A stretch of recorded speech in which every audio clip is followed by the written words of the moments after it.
Днес ще монтираме теглична BMW X5 25 година, хибрид X-Drive 5000i.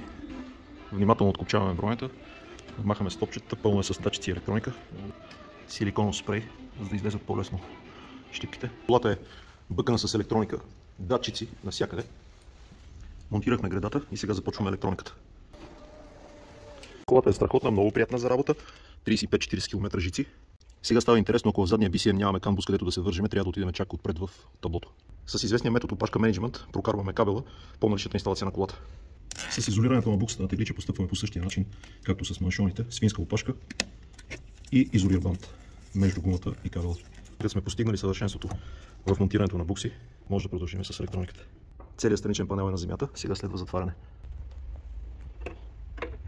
Така, теглича се сваля и слага за 2 секунди. Штрак, зелено, заключва се. Това е буксата, 13 хина. Отваряме панта, прибираме навътре, сваляме и багажник. За повече съвети питайте изкуствен интелект.